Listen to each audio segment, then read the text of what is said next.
Yo, welcome back, Pay to the Pit podcast. We are here another Monday. Happy New Year, happy holidays. Holidays are over, but still want to wish everyone happy holidays, happy New Year to all of the people that's watching, the families out there. Hope everyone have a safe and prosperous one for sure. But talk to me, bro. How you feeling? Feeling great, man. So excited for wrestling tonight, bro. Yeah, man. And what a time to be a wrestling fan. You know, I feel like I'm saying that a lot now because it's always a great time to be a wrestling fan. So I should always say that. But like you said, specifically with tonight episode of Monday Night Raw and this past episode, Friday Night SmackDown. Matter of fact, let's start with SmackDown, bro. Talk to me. Not a lot of returns, but we had some returns. Some people finally got the call up to SmackDown. So wherever you want to start, bro, talk to me. Whoever you want to talk about, wherever you want to lead with. My boy Trick Williams got that call. Whoop that trick! Whoop that trick! Oh yeah, man! Whoop that trick! Yeah. Whoop that trick! Yeah. I am a little upset though that Booker T not gonna be there for the commentary. Yeah, but, man. You know, like if we had Pat McAfee, bro. Yeah. It wouldn't have been Booker. But Pat would have got the job done. Trying to keep that going. Yeah, come on. Nobody want to listen to Michael Cole and Corey Graves or whoever there. Joe Tessitore and the boys. Come on. But shout out to Joe Tessitore, but nah.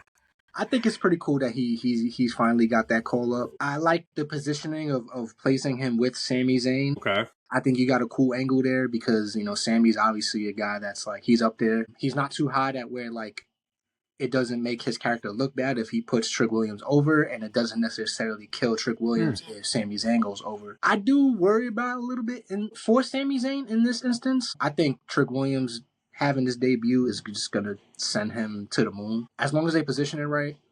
But I think when it comes to Sami, they got to try to figure out a way to play this right, because I kind of feel like he's heading towards that Shinsuke Nakamura realm, was just like, oh, we got Shinsuke, throw him in a match, put the guy over, and then we just don't hear from him. Like, I don't really want that for Sami Zayn. I think they either should try to position him towards the WWE title picture or move him towards the U.S. title picture because, of course, Mr. Him himself, Melo Hayes, got the U.S. title now. Him. Yeah, man. So you do have some, like, match history between Trick and Melo, so you could kind of position it there. If you throw Sami Zayn in that mix, you have three group of guys that's like, okay, you can plug and play with and have great matches with these guys. Plus, you could possibly throw Dragunov in there. All these guys got the NXT history. Yeah. So I like Trick Williams coming into the fold. I think it's going to be fun. Because, again, we've been saying that. It's like they just need to just throw guys in there and see what sticks and see what happens. You know, I think this is a great moment for them to do that. Because everyone seemed to be high on Trick Williams in NXT. Obviously, we've seen the entrance on Friday. The crowd was going nuts, right? That alone is already enough to get you over, right? Yeah. Now we just need to see the rest of the package, the promo, the in-ring stuff, how they can kind of... the whole, But I do got to ask you this, bro. I know I'm moving way far ahead, but if you was booking, would Trick Williams be the one to take the belt off of Carmelo Hayes? Ooh. See, that's where I think the character work has to come into play. I think that's what makes that feud great because you can kind of play it by ear to a degree. Yeah. I don't think you should necessarily be like, okay, it has to be Trick Williams getting over here or it has to be Melo getting over here. Yeah. I think you should try to go off what the crowd is feeling in that moment. Especially because of their history. We've only ever really seen this feud in NXT. So as it pertains to SmackDown, I feel like it's a new environment, right? Like these fans are really not used to the NXT vibe and the way they go about their storytelling. So like, I think they have an opportunity to kind of have a fresh slate. And yes, they have the history, right? But you can do something different this time. I don't know what that pertains to. Yeah. Maybe you could throw in some backstage stuff or kind of like we've been saying, like what they just did with the Cody and Drew segment. Like Cody showed up at Drew's house. Yeah. Like give us stuff like that. Just throwing something. Make it more cinematic. Yeah, I agree. Yeah. Because I think that Melo is pretty good on the mic. I think I don't know how they're going to position him now. I don't know if it seems like he's the face right now. I don't know really where Trick is at. Trick can kind of teeter that line. That's the good thing about both of them. They both can teeter that line of like, okay, I need to be a face, I can do that. If I got to go heel, of course it would never need be. I'm there, yeah. So that's why I think it presents, a good opportunity. But I think if they want that feud to be like top notch, I think they just got to see how the crowd reacts to both of them.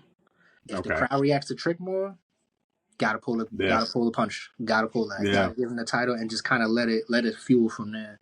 So, but that they got opportunity, man. That's gonna be fun, really fun. Yeah, bro. I think it's gonna be great, and I think just even adding on to what you were saying in terms of like the people, I'm always happy when Randy Orton come back. That's again, it's the nostalgia. It's these guys that we're just attached to because of our childhood, and Randy Orton is always going to be one of those guys, right? So it's always great to see him back. Randy Orton, every time I feel like he go away and come back, he just look like he on roids, like just super just jacked.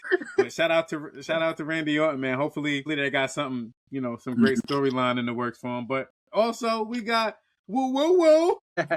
we got Mr. Cardona, FKA Zack Ryder. Matt Cardona came back. How you feel about that, bro? Any thoughts? It don't have to be anything crazy. I don't mind it.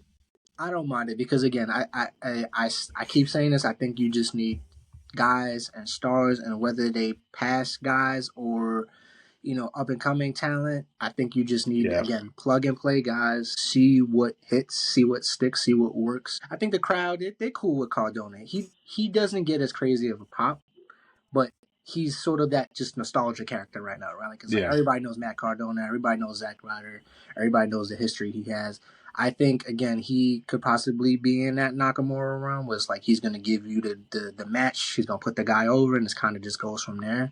But again, that's just hopefully he stays in that U.S. title scene, mid-card title scene. Yeah, maybe you could actually shift him towards the belts. I just don't know who you would partner with him. Maybe The Miz. I don't know. But yeah, I appreciate that. I can't say like at 100% sucks, but I think you can do something with it for sure. They need the bodies. They need the talent.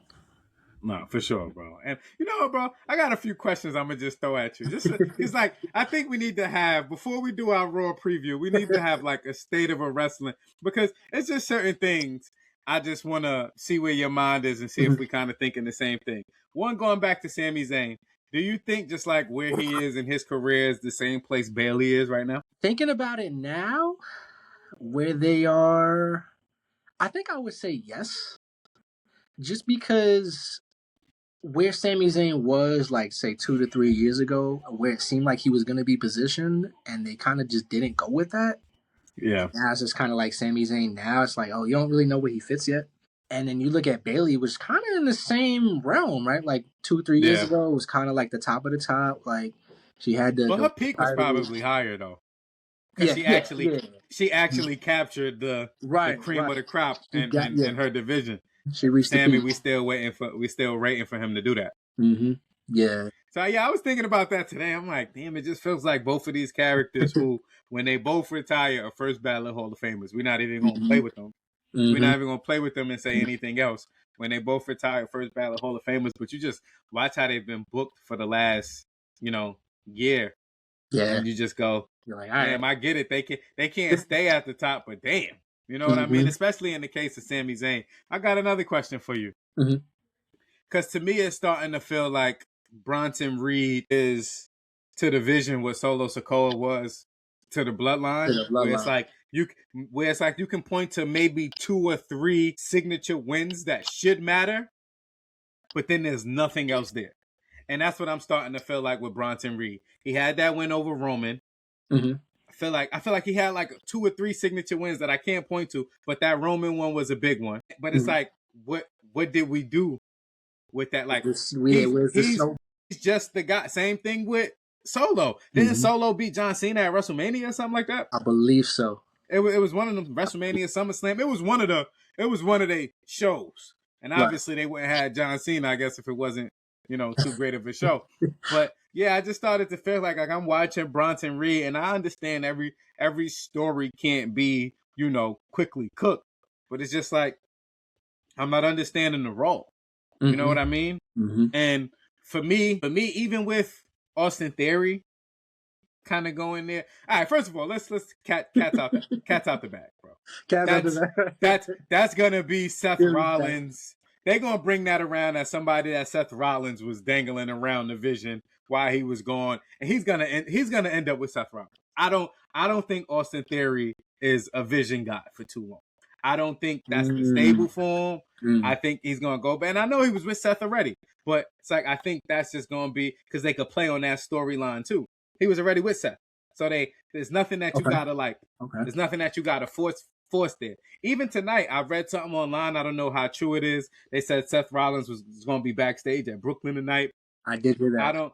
I don't. So certain things about that just allows me to say, yeah, I don't think Austin Theory's gonna stick around there for too long. But I just don't know, like, and I think that's why I say it's great to be a wrestling fan because as much as some of these storylines seem to be just like obvious, there's a lot of them where you're just like, all right, what y'all gonna do? Because what's going on here? You gotta get me tied, and it goes back to a point that you made before we started potting, where you was like, bro, like, who do y'all want us to like? Because at the end of the day, cool, I get it. Some of it is organic, but at the end of the day, how much of it is really organic? Right. Like, and we could argue that. Like, when you put people in our faces over and over, we have to then decide to like them or dislike them. When you leave people away, we don't have to think about them. So at the end of the day, it's gonna be up to y'all. It's just the way y'all position them. You know, it's the storytelling behind it, and it's like, damn, like Braun Breaker, just like kudos to him, been cutting some of the best promos, you know, you ever thought you could see from him. That's why I don't understand why Bronson Reed next to him. Like, to me, it's like, you can't, like, just force feeding us another faction. It's just like, it's weird, bro. And the faction don't work to me. And again, I'll be the first to admit I was wrong about the Judgment Day. So I could be wrong about this. You couldn't have made me believe a few years ago that the Judgment Day would be around 2026, bro. Once Edge left and then Rhea and Damian left, I'm like, oh yeah, this is it's cooked. But again, there's two superstars in that group. And as long as you got two superstars in the group is always going to be fine in my opinion. So, but yeah, it's just like certain things I'm watching. It's like where are we going with this shit? You know what I mean? That, and what the fuck Bianca Belair do to her fingers? Bro, she been on the longest vacation ever. But again, I think she good. I just think it's trying to figure out where you angle these people when they come back. And that's one thing I do have to respect about WWE. Although it pisses me off sometimes, bro, I gotta respect the fact that you're not just gonna be throwing somebody on my camera every week and you ain't got nothing for them. Right. I appreciate this era of WWE. Like, you know, when we was growing up, Stone Cold was gonna be on every SmackDown, every week, all the time, every year. You know what I mean? Now it's like you see these guys in increments. And I think we spoke on this before, but I would love to know how you feel about that. Like the old school way of wrestling where you saw everybody every week, but now the old school way of wrestling also came with way more edgy and rated R content, right? So we also got to take that into account. That's really what was entertaining us a lot. Al Snow coming out, what does everybody want? Hey! What is that? Like, that's the shit that was, that, you know, Val Venus coming out, the big Val Boski with the tower. That shit was entertaining to us because it was like, oh, you know, Edge and Lita coming out, we thinking they're about to get it on in the middle of the ring. Like, now, because they moved away from the edgier content, I do think you got to space these people out. I don't think Roman would still have the same aura. I know that's like calling a guy sexy. So I get that. I gotta quote it. But I don't think we would view Roman the same if he was there every week. I just don't think we would. Yeah. It's like there's something about anticipation that I think they went away from the edgy content to more like storyline, really trying to follow a movie, like, and it's weird because I don't know which one I like better. I don't know which one I like better. Yeah, I think it's like, my thing is like, I think in this instance I can respect how they try their best to protect the talent because, right, like, you know, fans are fickle, right? Like they move in waves. Yes. They are going to ride for Preach. a superstar. They're gonna ride. That could have been the name of our pod. Right. Fans are fickle. Fans are fickle. They're gonna ride for a star for as long as it makes sense, right? But it's like once they're not on camera, once they're not in the scene, it kind of just forget about them, right? Like like no one's really thinking about Chad Gable right now, right? But he's slated to come back. That's a fact. There's been a lot of talk about him, but it's like he's sort of lost that momentum that he had, right? Like they kind of took away the El Grande Americano gimmick from him. We don't know what happened with the Creed brothers and that little faction that they had, which seemed like had potential. Like there was a lot of potential with that. Yeah. And so that was the new Kurt Angle faction. Right, Team Angle. Yeah.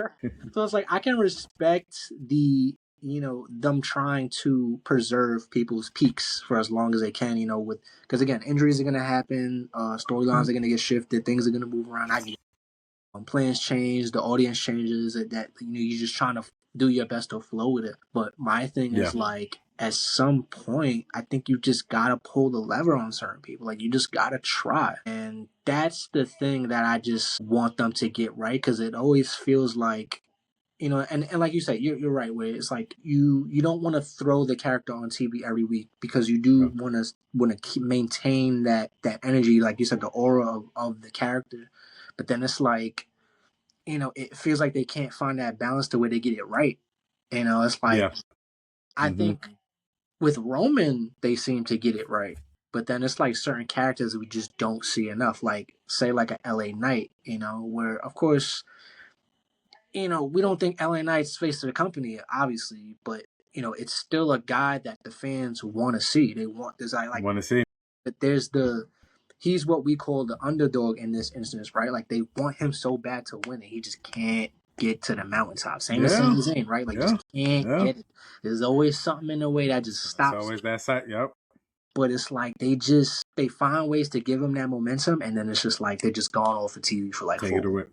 Yeah. It just so again, like I can respect how they try their best to preserve characters just pinnacles, but it's just certain times where I feel like they just let guys fall to the wayside, and it's like I don't think they can keep doing that, man. It just they gotta find a way to bring something to the table. And I think it got to be the fans, right? Just like it was the fans when it was Daniel Bryan, just like it was the fans when it was Jey Uso, just like it was the fans when it was Kofi Kingston.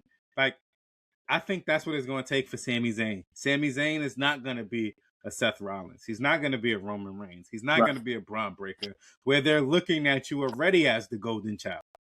Mm-hmm. You coming into the main roster as somebody they viewing as the golden child. Yeah. That's what it was with Seth. In my opinion, people could argue. I know Dean was the most, with the most experience coming out, but I would argue they was positioning all three of them to be, elite, elite top guys, right? And it's like, are we really doing that with these newer factions, right? And I think the Jey Uso part of it is really, in my opinion, what really made that run legendary, because we've seen great runs already, but I don't ever really remember a great run that a person was attached. And I know you can argue the Evolution one, but I would argue that Batista was already Batista at that point. Jey Uso was not Jey Uso when the Bloodline started. That's true. Yeah. He was tag team. He was, which twin is that? You know what I mean? And then to really be able to say, like, under that, bloodline, you really got what some would argue a storyline that put one person arguably on the Mount Rushmore and really made one person a dual Hall of Famer, bro. Mm-hmm. Like Jey Uso is a 2-time Hall of Famer now. His singles run, and I know we said this last week, his singles run is Hall of Fame. And to me, that's what I don't know, maybe I got, too suckered into that one, but that's what I'm looking for. It's like, all right, cool. What are we doing with these guys? What are we doing with Solo in his faction now? Like, we're not even giving them great matches. They're not even getting like a TLC match or a Hell in a Cell match. Why wasn't they at War Games? You know what I mean? So it's like, these guys do all of these things. Now it's like 87 Samoans on the roster, and you ain't doing nothing right with them. Or what half of them it seems like is waiting for Jacob Fatu to come back. Mm-hmm. That's what it seemed like a lot of them are doing. Because it seemed like that was the big storyline over there, them beating up on Jacob Fatu. Right. But it's like what are we doing with these guys? What are we doing with Jacob Fatu when he comes back? I don't care. I don't care he was injured or not, dental or not, whatever he got done. Jacob Fatu can't come back to the back of the line, bro. He just can't. Can't at all. He can't, bro. I agree. And at the end of the day, bro, I truly do believe, just like we got, all them 100 matches with Brock and Roman, those WrestleManias, all them matches down the line, SummerSlams and all in between. I truly think in about 2 or 3 years that has to be the Braun Breaker Jacob Fatu feud has to be the end game in all of this, bro. I just think it has to be. And I don't care if that's 3 years down the line, 4 years down the line. But if you asking me, where's the next big money rivalry? Something like that. That's the one, bro. Because who else? Who else check off all the boxes? Yeah. It goes back to what I said about just pulling the lever. I think you kind of made that point there too. It's like, it's like I said with Trick Williams and Melo before, right? Like they teeter that line where it's like you can kind of go off of what the crowd's reaction and how they feel towards these two guys in the feud because their characters are just like that. But then you got the certain guys where you just know that it works, like the Jacob Fatu, the Braun Breaker. Like you can take those guys and position them. It's like you just have to. You can't wait on stuff like that. You just gotta pull that punch and just let it ride. Like let the feud go. 100%. It's gonna work whether you want it, whether you think it will or not. And it's just because of the names. Like people are high on these guys. They came in off of just a tidal wave of just like favoritism. Like people see the work and the promos and the in-ring stuff. They have those little bits of pieces to them that just stick. It's Braun jumping off the ropes at like 25 miles per hour. It's the promos he's cutting. It's the way he maneuvers in the ring. It's what he does. It's how he presents himself. It's the entrance. It's the stature. Same thing with Fatu. He's gonna give you a great 45-second cut right before he heads to the ring. He's gonna dog walk and talk shit about his opponent, and he's just got this just demeanor to him that's like, y'all want to see that guy win. And it works. And those are the guys you just have to just throw out there. And you can't worry about we're going to wait 5 years. We're going to draw this out. You just have to make that play. Yeah. But I ain't going to lie, bro. I wouldn't be worried. And I think this is another great topic in wrestling as we do our State of the Union. Right? But even with what William Regal posted, I don't know if you saw the post. It was kind of went viral in the wrestling world. That was the injury thing? Wrestlers taking certain bumps and what it can do to your neck and those high risk moves. And it just make me think about some of we seen Braun Breaker fall on his neck before and stuff. And then I just thought my mind immediately goes like, damn, like it goes to a Kevin Owens. It goes to a Big E. It goes to an Edge. Mm-hmm. It goes to these guys that had to go sit down with these neck injuries, right? And that's why I get worried because you watch a locomotive like Braun Breaker wrestle like pure, but some of the bumps he takes, bro, he take bumps, bro, and his signature move is his spear. It's with the head, it's with the shoulders. Mm-hmm. You know what I mean? So it's like, damn, it was one bump he took. I forgot where it was, but he had ran down the ring and jump speared somebody. I don't remember who it was, but then he fell, and I'm like, there ain't no way you could just keep taking that hit. Maybe it don't hurt. Maybe it don't hurt today, but it's like the flying, but the flying spear. I say all that to say, like, I want to see these guys around because I'm a fan. Like, I'm a big Braun Breaker fan. I'm a big Bronson Reed fan. Obviously, Jacob Fatu is already. But if you start going down the list of like people who like missing time with injuries, it's like it's really different. Like we're missing super duper stars to injury right now. To me, and that's where it's tough. Like Oscar had to sit down for a while. Like these injuries pile up, and it's like, what do you do? What are you doing? It's like you want to continue to be entertaining, but it's like it makes me go back to like guys like Stone Cold and The Rock, where it was like less was more. You know, if he was to go through both of those like wrestling packages, they're probably mid, they're probably average. You won't, I won't. First of all, the Rock's package is probably below average. If we're being honest, Rock probably got the least most credible finishing move of all time, bro. Both of them shits, not one of them, both of them. But it's like less is more. It's the ring psychology. It's the movement, right place, right time. When to look at the crowd. When to put the eyebrow in the air. When to do the I'm sniffing the air. When I'm looking. It's just those things where it's like less is more. So I don't have to do 720s off the front rope. You know what I mean? You're not asking to see that from me because that's not me. Yeah. Same thing with a John Cena. John Cena's wrestling package was mid. It was nothing electrifying about it. I never got excited. Five knuckle shuffle. Like I never got excited for that shit, bro. That shit never moved me.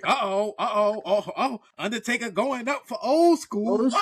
Like that shit ain't never moved me. But it's the psychology. The moves itself don't gotta be flamboyant.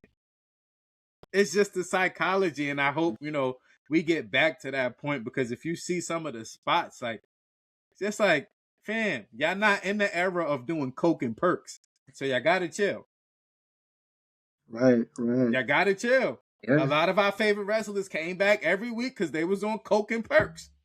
Yeah, like I think of in this instance, like you just said, I think of a person like Penta. Like before Penta got to here. Like he's taking a fair share of bumps, like as a tag team. If you look at his arm, his bicep is near his elbow. Like that ain't normal, man. He's got injuries. It's crazy. And crazy, bro. It sucks that he's one of those guys that we look at like, yo, he's gonna do some crazy shit today. Like just dive out the ring, hurricanrana over like the triple top rope. Like yo, like come on, protect yourself, bro. And with respect to legends, bro, look at how Mick Foley walked now, bro. Respectfully, and I mean this with respect because Mick Foley is one of another Cactus Jack, another one of my favorite guys. But it's like that man took some of the crazy, and I'm not saying he should regret it or anything, but it's like when you get older and now every day is pain. Every day is pain. That's never going nowhere.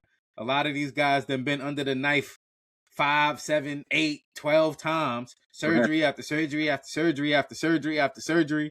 It's like I get it. Yeah. I get it, but at the same time, that's why you see a guy like a Randy Orton was like, we ain't gonna do too many crazy moves because I already got bad shoulders. So now it's just all about storytelling. You hear wrestlers say it all the time. Randy Orton not gonna do nothing wild and crazy.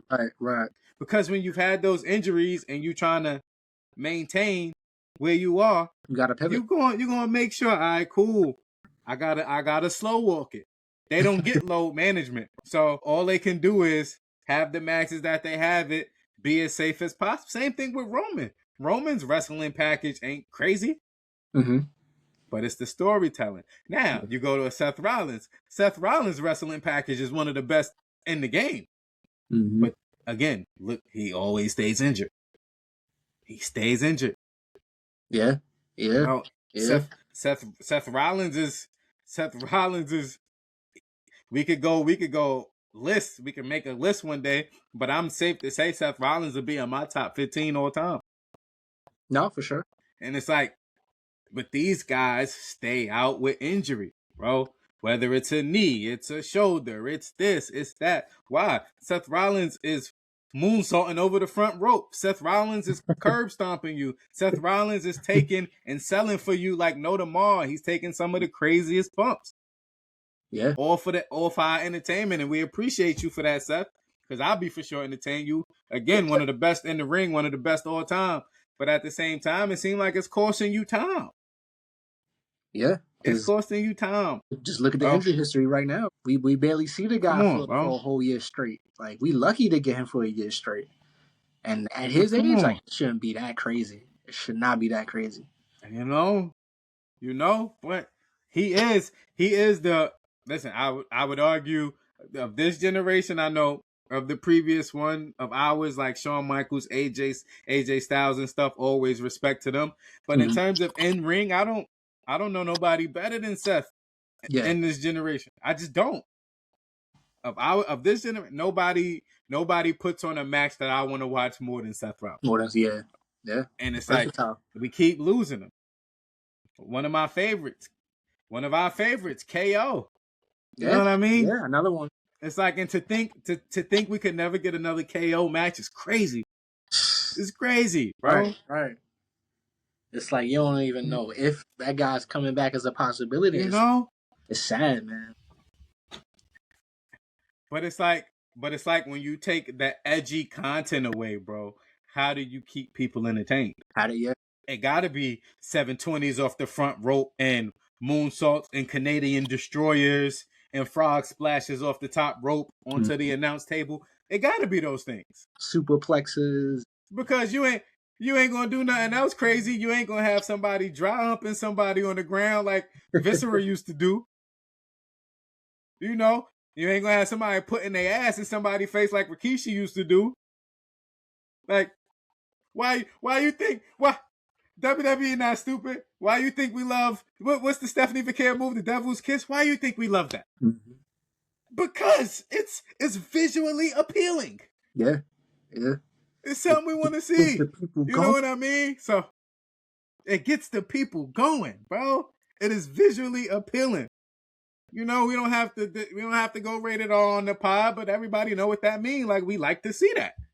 It's the same thing. If you take away edgy content, it gotta be high flips. Or what you gonna entertain people with? Yeah. So my question is, do you feel, having said that, do you feel that they should get back to that, or do you feel like they should at least modify in some way where we don't need somebody doing like the Black Arrow, like Neville from NXT? He did that Black Arrow, like a triple corkscrew spin off the top rope. Yeah. You don't need a guy doing that, but it doesn't necessarily have to reach the edginess that it used to be in the past. But again, we could go back to the backstage stuff. We could go back to, I'm gonna show up at this dude's house and we gonna just fight on site. We could record this. It's like, it seems like WWE is missing that. And I think when you have that, you don't have to necessarily go so crazy in the ring. And then if you think about it, it kind of opens up the promo packages for these matches in a way too, right? Because now you have material. If you think about it, like, remember back then when before like a major match, you always had like sort of just the storyline recap, and it was always something outside the ring. Yep. Always. Yep. Either Triple H with the sledgehammer. And it was usually fire too. Something backstage, driving a car, they throwing somebody off a bridge into the water. It was always something that was like, yo, I can't wait to see this match. And if you think about it, you didn't even care about the match. You just wanted to see these two guys fight because everything that happened between them was coming to a head, and now they about to just do better. It wasn't really and the build up, bro. The fucking build up, bro. This shit is just so important. And again, it's just those little things, right? Even look at a CM Punk. Nobody cares to watch a CM Punk match in 2020. Respectfully. But again, CM Punk checks off every freaking box that I want a wrestler to check off. Except for, and he had the in-ring. He's just older now. It's not even like he wasn't once one of the best in the ring. He's just older. People get older, they slow down, the moves don't look as fluid. It's not something just unique to CM Punk. It's everybody that age. But when you talk about charisma, psychology, mic skills, obviously, entrance, everything, like CM Punk checks every box, bro. Every box. He checks every box. So I don't care about him not putting on a great match because I know the promo leading up to the match going to be great. You have to give me something that's going to entertain me, bro. You have to. And if it's not going to be the match, it has to be the promo. I wasn't looking for, like, John Cena and Cody Rhodes is not going to go on a top 50 greatest match of all time, bro. But it was like the promo, the build-up. It was like, okay, that's what made me invested in it. You know what I mean? And then you still have the cream of the crop in terms of the Romans, the Seths, the guys like that can still cut great promos and still give you great matches. Now, those are the guys that are just, that's why those two guys are who they are. But it's like, we got to get back to like better promo. I don't know what that looks like. I don't know what acting classes, if they do those. I don't know what it is, but it's like better promos. Like, and I'm not saying you got to go back to Edge and Lita almost having sex in the ring, but it's like, where's the edgier content? Like, one of the best things, for example, one of the best things they did with this Drew McIntyre and Cody Rhodes was actually bring back a 3 Stages of Hell match. Like we have to start doing these things where it's like, bro, when the last time we saw an Iron Man or Iron Woman match? Yeah. I think I read something where they said all of 2025 there were no Hell in the Cell matches. I don't know how true that is, but I have read that somewhere. Yeah. Like what happened to a good old fashioned ladder match? What happened? I understand Taker ain't around no more, but the Wire 6 and them are around doing the same kind of demonic stuff. What happened to the Buried Alive matches? What happened to these matches where it was like, all right, it was something out of the ordinary, but you treated us to it maybe once a year. I'm not saying you got to make it a frequent thing, but we was treated to them Undertaker Buried Alive matches once a year, or at least once every year and a half, something like that. We was treated to more Iron Man matches. Just bring something back. Example, bro. Perfect example. Now that you just mentioned that, right? Because last Friday they did the Aleister Black Damian Priest ambulance match, and right, we like, okay, that's what we want, but like you said, right, the build up, we don't even know who Aleister Black is. We know who Damian Priest is, but what have y'all really given us when it comes to this match, other than like what a 35-second promo between Priest and Black? Like, you know what I mean? Like you're not really kind of giving us a recap and it's just you just throwing them out there. Oh, we have an ambulance match now because I hate you and our girlfriend's got beef. It's like, what? Yeah, it doesn't feel like what are we doing here? Yeah, and then it's like now what I do appreciate though, bro, I'm not gonna lie to you. The only thing I appreciate about that feud is the fact that you're showing us that you can take an individual, Rhea Ripley, and have them in 2 separate feuds or 2 separate storylines, bro. That's cool too. Do that too. Mix it up. It's dope. It's dope when I see Rio on Mondays, it's going to be next to EO Sky. And when I see Rio on Fridays, it's going to be next to Damian Priest. And at some point, all of this shit got to come back to a head. And there's so many people you could do that with. It don't just have to be her. All them Samoans, they should be like drag and drop. I'm dead ass, bro. All them Samoans, respectfully.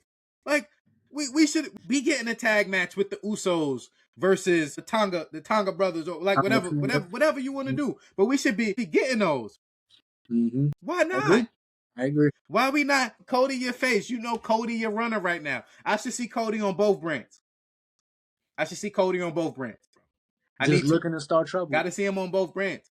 Because now you start making Royal Rumbles have a little bit more anticipation. Now you start making these things like where you go. Like now when we watch Royal Rumbles, we take 4 people that we think gonna win, and we know 2 of them automatically only gonna fight for 1 belt, and 2 are only gonna go for the other belt. There's no kind of like, I wonder what belt he would go for. Yeah. We don't get that. Obviously. Yep. I agree. We don't get it, bro. We knew at the end of that Royal Rumble, bro, every fan in the world, that if Jey Uso win, he going after the world title. If John Cena win, or the World Heavyweight Championship, and if John Cena win, he going after the Undisputed belt. I hate that. I don't like that, bro. Like, you're right. Give me something. See, that's the edgier content that I think is missing. Because again, right, you don't gotta do the Lita and Edge stuff. You don't gotta do the marriages on stage and whatever they do. Sell us the moment of, okay, this guy just won the Royal Rumble. I wonder which show he's gonna pick. Yeah. I wonder who he's gonna fight. Make us Come on, bro. Give us that sell us that allure. Man, like he actually might go to SmackDown now. He might go to, that used to be the shit, bro. That used to be the shit. It used to be what made it fun, bro. If Seth Rollins and Roman Reigns are the 2 people at the end of the Royal Rumble this year, we're going to say, if Seth wins, we know he fighting Punk or Breaker. And if Roman wins, we know he fighting Cody. Nobody wants that as the end of the match. Let Sami Zayn win it. You know why? Because who the fuck would he choose? He could be like, yo, I should go this way. maybe I should fight Punk, but then I really always wanted that belt that Roman had. Like, it gives you a little bit more there. Mm-hmm. You know what I mean? If Braun Breaker wins, bro, if he loses tonight, which I'm sure is going to be an interference or something, unless CM Punk is hurt and they just want to turn the belt over. But if Braun Breaker wins the Royal Rumble, who the fuck he fighting, bro? Like, come on. We The know writing it. on the walls. We know it, We bro. need to try. That's why I say these guys, if it's somebody that you know you priming up to win the Royal Rumble, or priming up to win Elimination Chamber, or priming up to win Money in the Bank, have them float shows, bro. Mm-hmm. Just make us just put Braun Breaker backstage randomly with Solo again. Let's see how the crowd eats it up. Put Braun Breaker backstage with Cody Rhodes. Let's see how the crowd eats it up. We're not getting those moments. Mm-hmm. Like, I never forget the moment they gave us the first face-to-face between Jacob Fatu and Braun Breaker. I don't know if you remember that, but the crowd ate that up. Yeah. Mm-hmm. The crowd ate that up. They like, hype for that. These the dogs we wanted to see. Yeah, we know CM Punk and Roman, but we want to see Braun and Jacob. So I think for me, that's all I'm asking, bro. Like, when I turn on wrestling, I just want to sometimes just be like, all right, this shit ain't this ain't obvious. Mm-hmm. You know? That's I think this year in wrestling, that's all I'm asking. And I get it, bro. Some of it gotta be obvious. Some of it, if you're a wrestling fan, you can pick up the writing on the wall quickly, right? Mm-hmm. That's just being a fan. But I'm talking about specifically, like I said, the Rumble, the Money in the Bank. You got so much opportunity there with those two, because you know those two are the two that guarantee you a match against anybody you want. Those are the only two, I think. If I'm wrong, those are the only two where you can pick who you want to face. Mm-hmm. Money in the Bank and Royal Rumble. Bro, why are we not having more fun with that? Mm-hmm. More creativity with it. I agree. More people just, and it don't even got to be matches, bro. It could be backstage segments where these people are just locking in. Like, if Dominic Mysterio win the briefcase, yeah, I want him to be holding that briefcase in front of Cody Rhodes. Hell yeah, I do. Hell yeah. I don't want him just only looking at Punk. Hell yeah, I want. And it's like, how would I feel about this? Especially because you know that when it comes to just nowadays, you know you're only going to see 4 to 5 matches per show, per pay-per-view, right? So it's like, if we're going to only see these amount of small matches, give us all the promos that we can get. Give us everything. Backstage segments, fights, everything. You lose nothing by doing that. Nothing at all. That's a fact, bro. Only show that should be obvious is what's that shit they do in Saudi Arabia? What's that? The Crown Jewel? They give them the belt, Crown Jewel. That's the only pay-per-view where I should go, all right, yeah, I know everything that's gonna happen. Like, this is just one of those money grabs. I get it. Go get your money, appease that audience. Cool. Nobody in the kids, but even the Rumble there this year. So it's like, I don't know, bro, but you just gotta, at some point, you gotta give me something, bro. Yeah. And as a fan of Roman, obviously I want him to win the Rumble and all of that fun stuff, but it's like, I wouldn't be mad if he didn't, bro. I wouldn't be mad if it was the Sami Zayn.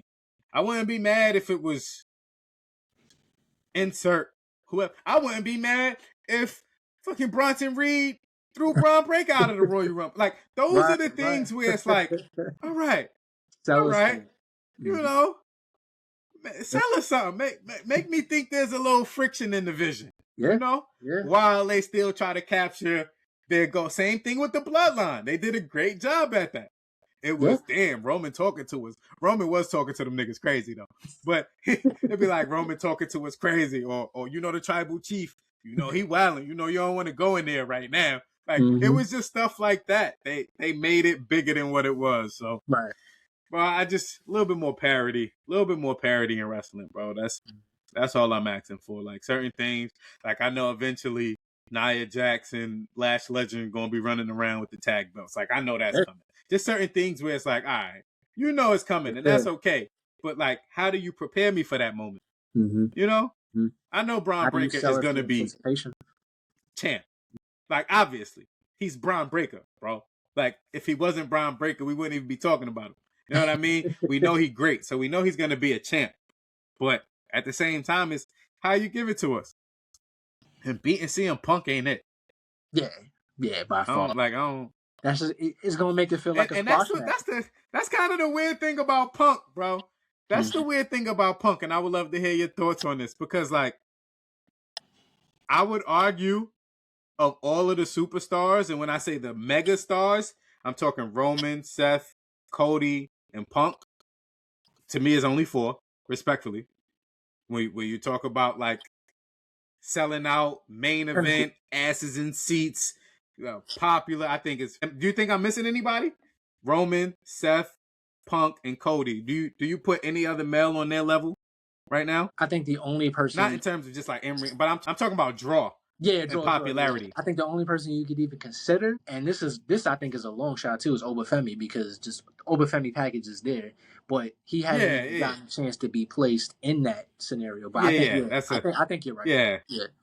Yeah, yeah. Ultimately, yeah. But like the Mhm. Oba Femis, the Braun Breakers, the Fatus, they definitely the ones up Yeah. next. But I'm just Mhm. talking about like right now, like Yeah, it's done for. people that you confidently can main event your WrestleMania. It'll Mm-hmm. be those four, right? I think a win over CM Punk probably means the least of the four. What would you think? I think a win over Cody, Seth, and Roman are all bigger wins right now than a win over Punk. You know what? Yeah. You know what? Yeah. Yeah. Because it's like I guess in this instance, we see CM Punk as not really a placeholder. I don't know how to describe him. He's not really a placeholder, but this is a guy who's kind of already had it all in a sense, right? He's had a decent number of title Yeah. runs. He's been sort of the top guy. He's been the babyface. He's been the heel. He's kind of been in every plug and play situation that you could find him in. So it's like he's almost already done it all. So him having the title is just like, yeah, he's great, megastar for sure. Puts asses in Yeah. seats, but compared to everybody else, these are guys that like He's just not them. they're not necessarily gonna give you better matches, but it's just I think the draw for like a Braun Seth Breaker. will.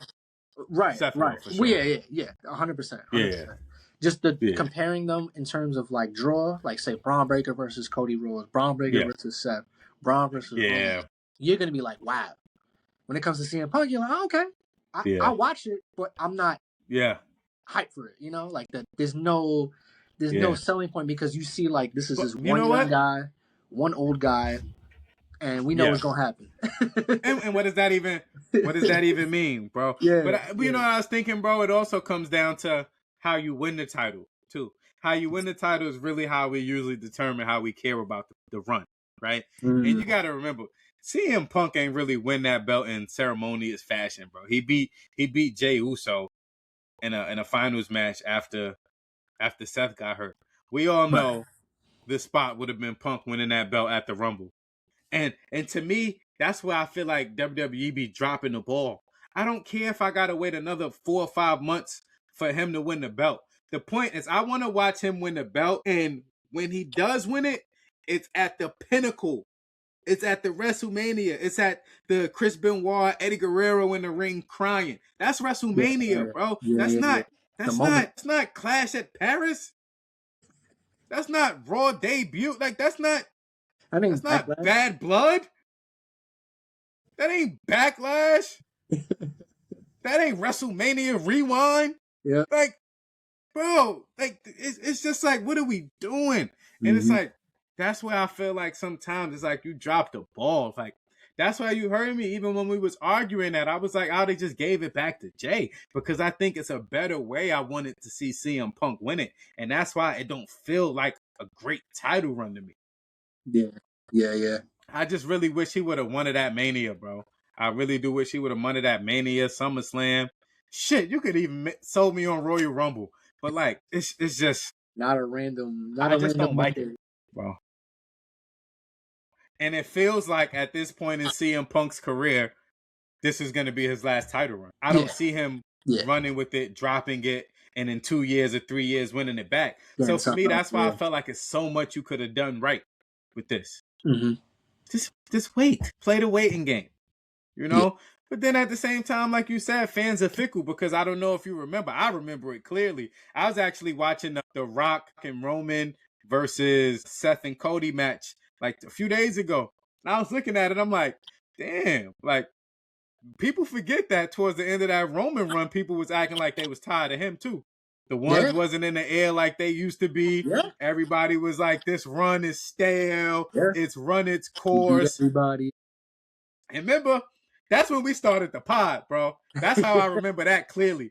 We started the pod with some of those topics. And when he was still in the ring, we like, yo, like, Damn. man, fans are It's all, going. even go back to watch that match. I challenge anybody. Go back and watch that match. That was a WrestleMania Night 1 main event. When Roman put his ones in the air in Lincoln Financial Field, bro, it wasn't that many ones in the air. Now, it's back to 1,000 ones in the air. Because fans are fickle. Fans are fickle. Fans care to see the chase and then the achievement. They don't care to see sustained achievement. It's with anything in life. People love to really see people climb and work and persevere. But once they see that person at the pinnacle for too long, jealousy and envy is always gonna come. They say, come on. Why not Cody? Why not Cody? And I'm not a hypocrite because I've been saying it shouldn't be Cody. But now it's, come on, what they doing with Cody? Why Cody? Why Cody? Like, all right, it's just fans are fickle. You know what I mean? So what can you do about that? But I do think wrestling is in a great spot, bro. You know, we spent this was a wrestling pod, bro. This was a wrestling pod. I think we needed it. It's New Year, top of the year. You know, season 2 of Raw debuts tonight. So you know what, bro? I think it's probably even best we lead this as a wrestling pod for this week. I don't know your thoughts on it, but I think this is just the perfect wrestling pod. It's needed to happen because it's State of the Union. It's top of the year. You know what I mean? This is the first Raw of 2026. And just like the first Raw of 2025, which was the debut on Netflix, which kind of set the tone for the year, I am starting to look for this. I am going to be looking to this Raw also because it's in Brooklyn. And you know, when they in certain cities, they're going to it. You might see an extra person or two that you ain't expect to see. And New York is definitely one of those cities that everybody show up for. The Mecca. And then Brooklyn tonight. So that's why I figured, we know Raw about to start in 15. I was like, I don't think we want to miss that one tonight. So I figured, we could spin a block. It wasn't too many crazy basketball topics, but we could spin a block on our basketball topics. But I think it's probably great to lead a pod right here tonight. Let people just take in all of this wrestling talk, wrestling convo.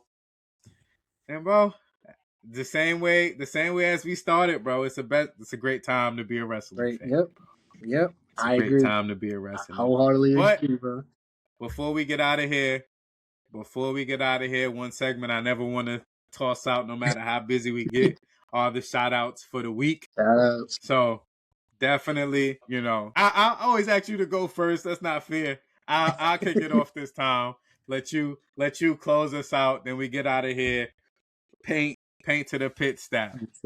But in terms of shout outs, I had a few. I had a few for this week, bro. I'm not even gonna lie to you. I had a few for this week, but for me, I just gotta. I don't know, but like it's tough because I'm still running through them all in my mind.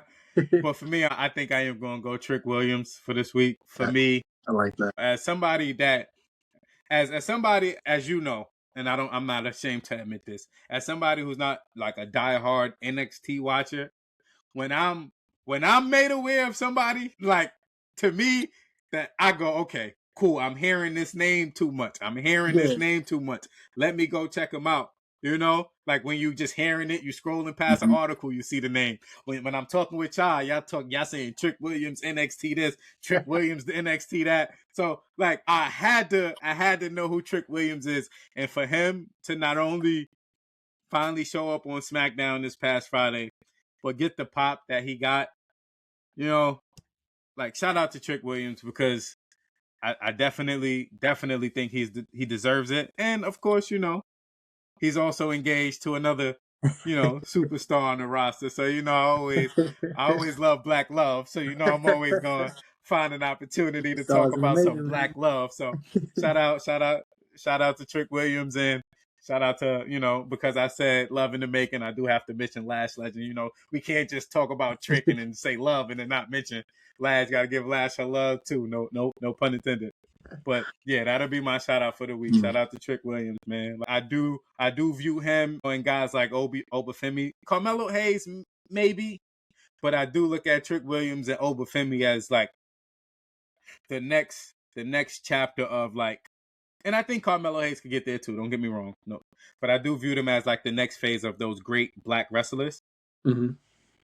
Like the next ones up, because we need those too. Because even if we're looking at the landscape now, I'm not really sure how much of that is there, but we could talk about that at another time. But I say all that to say, shout out to Trick Williams, man. I think if he stay healthy, he's gonna be one of those guys. Yeah, no, I agree. Yeah, I'm in the same realm. I wanted to just stay wrestling.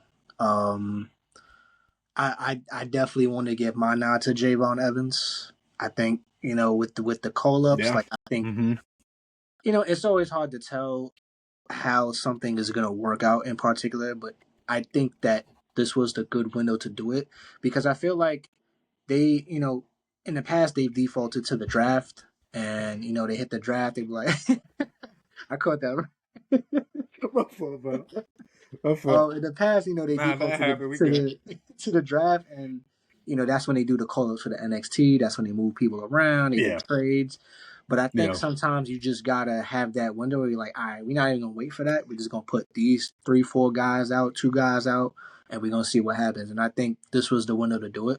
I really like Trick Williams. I really like Oba Femi. I think he's coming up at some point in the next couple weeks.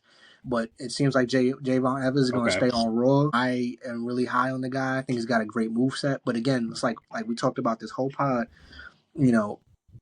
hopefully he doesn't have to resort to 450 splashes every 3 seconds to be a liked character, right? Especially a black character, wrestler, right? Like we need these guys to stay. We need them to stay healthy. We need them to be relevant. We need them to be in the spotlight as much as they can.